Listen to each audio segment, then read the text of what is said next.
Good morning, good morning, good morning. Merry stupid o'clock to one and all. No one should be awake at this hour. Absolutely no one. Welcome to another episode of Spilling Tea. I am your host, Tiffany Daniels. And folks, as we are at every morning at stupid o'clock, we are going back to that horrible, horrible world of the JRC. But before we get started from where we left off yesterday, just a few disclaimers. First off, you will find this report in the description box, as well as other pertinent links to the Stop the Shocks campaign, the Autistic Hoya archive, the template. Folks, your name, fill it out, click on your senator. Seriously. The Change.org Shut the Judge Rotenberg Center Down petition. Because let's face it, those kids will never truly be safe until the threat of being sent to this awful place is done away with permanently. Also, the video that goes over exactly what happened in Canton for those who are new subscribers and have zero idea what I'm talking about in this video. Also, folks, disclaimer, when we are talking about the JRC, you're going to hear vivid descriptions of, as well as sometimes see clips of video surveillance footage of people with disabilities being tortured and abused. If you have young children present, please use those headphones. So, without further ado, where we left off yesterday, if I stumble over any words, my apologies in advance. So, staff hiring, training, and retention. Issues identified following the 2007 incident.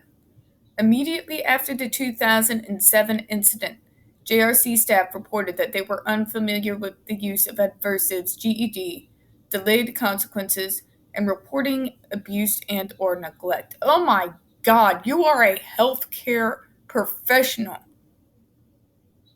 Mandated reporting is supposed to be one of the very first pieces of training as a healthcare professional that you get.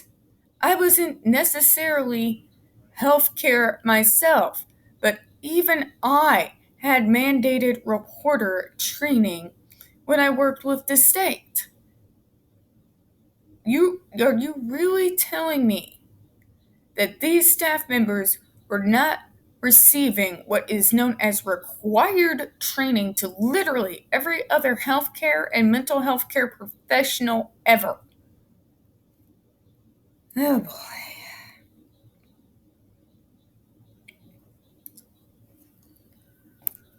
Oh my God.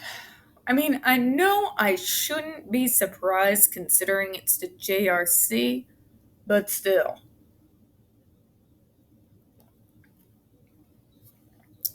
Direct care staff felt that DVR monitoring staff had more experience and believed that the DVR's instructions trumped direct observation and training received by the staff.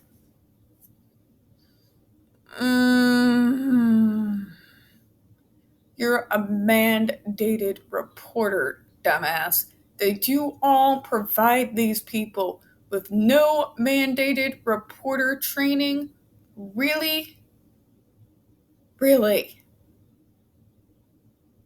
Oh, God. The shift supervisor at the time of the incident received no specialized training to be a supervisor and had only been a JRC employee for 3 months. Dear God. Staff also could not recall whether their training instructed them to question the appropriateness of GED applications. So we're going to blame the staff. And they're trying to cover their ass and yours by saying, we don't know if we're supposed to question it. According to Jennifer Masumba and a few other victims, you're trained to not to. In August 2007, JRC was also utilizing programming opportunities, where staff would be instructed to purposely present a stimuli to a student in order to seek a proper response after training and prompting a student to help him respond correctly. The behavioral lesson. So, for fuck's sake, Judge, you approve of this psychotic shit? Really? You approve, but it's just stimuli. You're using scientific language to cover up what behavioral lessons are. For those who are new to the channel, here's what behavioral lessons are at the JRC. Well, staff will jump out of nowhere in front of one of these kids, brandishing and threatening them with a knife. And if the kid screams out, shock. If the kid defends himself in any way, shock. If the kid doesn't react at all, shock. That's what he's referring to here. Do you even know what that means, or you just take their scientific verbiage to make themselves look clean for their word? Some staff involved in the incident believed that the directives being issued by the caller were programming opportunities. Programming opportunities. If that shouldn't haunt you, it should. Are you trying to program us into what? Being acceptable little disabled humans to you? God, this place is sickening. This judge is sickening. This entire court system that allows this place to exist is sickening. And the entire criminal justice system that sends vulnerable kids here, I don't have words. Procedurally, the staff involved in the incident was unable to determine whether the GED device was working correctly. For the love of God. They also questioned the caller's instructions to put another student's GED pack on John Doe, but agreed to do it anyway. The staff failed to notify nursing even though both students had marks from the GED applications and were complaining of pain. Yeah, that happens when you shock people. Who'd have thunk, right?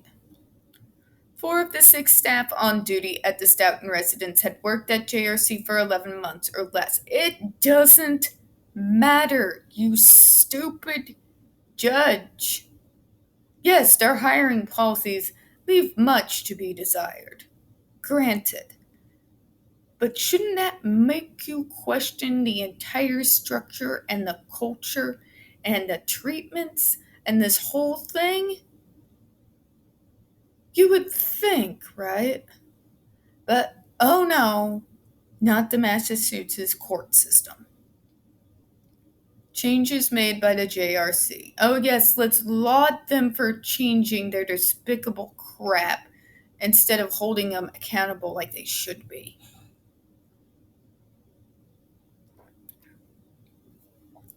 As a result of the 2007 incident, all staff were immediately retrained on the policy that prohibits DVR from ordering aversive treatment over the phone.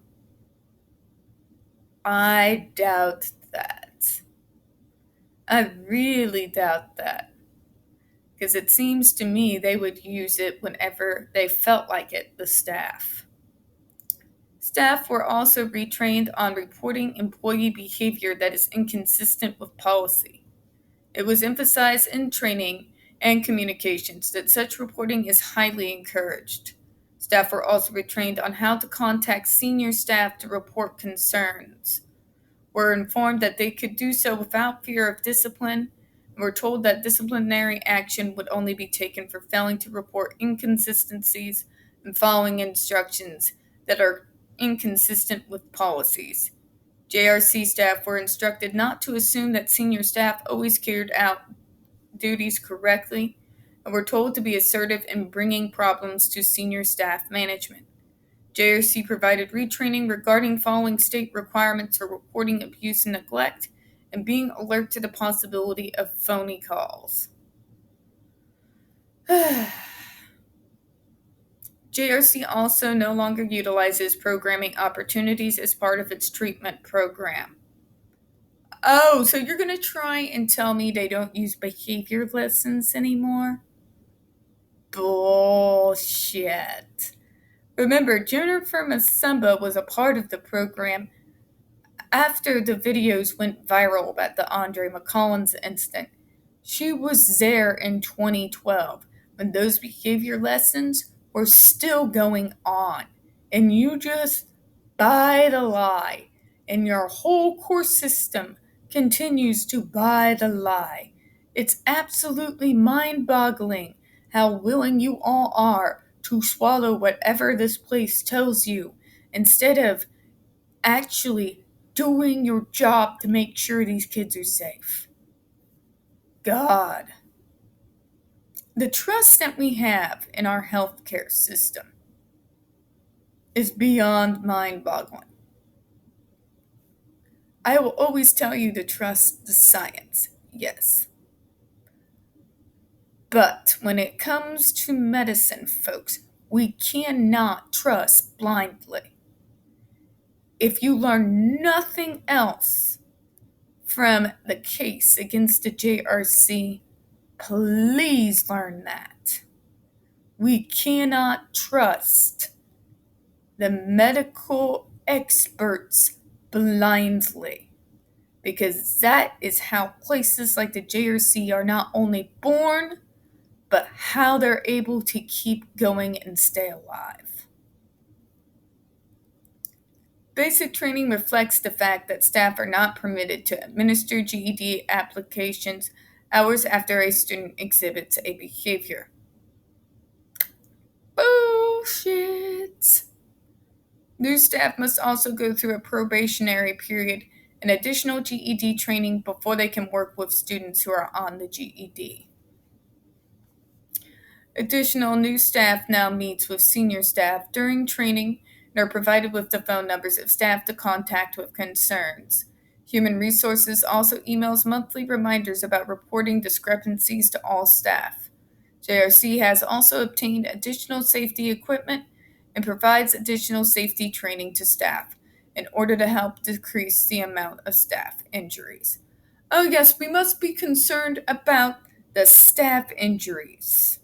You know, not the kids you are freaking torturing every day. Jesus Christ. So, we're going to cut it particularly short this morning, but let's suffice it to say, inadequate training, no real input in regards to who they actually hire, and the so-called steps that the JRC are taking to prevent a situation like this from happening is not going to prevent jack shit. They are closing down almost all communication any one of those students can have with someone on the outside to report what's going on behind closed doors. They can only talk to approved people, and they always observed when they do so. Yeah. And remember that they are saying believe staff when they see some concerns, but never believe the person that is actually going through the torture. I see nothing in regards to listening more when the student is telling you what's going on. Only what staff observes, if staff observes marks on the skin. Not if the kid is telling you they are in pain, they can't breathe, they're having heart issues. I can't. I can't with these people. Ultimately, folks, these people, this court system, this whole messed up system they've got going on in Canton and throughout the Boston, Massachusetts area keeps missing the point. Adversives are abuse and torture, and if they want to stop this type of incident from happening, or something like happened to Andre McCollins, or the horrible abuses going on behind closed doors there, especially to disabled girls, they should do us all the favor and close the place the fuck down. The students who have been victims who have gotten out of those places since entered into other programs and have been extremely successful in those new programs. So this idea that this is the only place that can help kids like them is complete garbage. This report is complete garbage. But we will continue to go through it so we can understand the mindset and mentality of the type of person who would sign off on sending a poor, vulnerable, disabled kid to this school.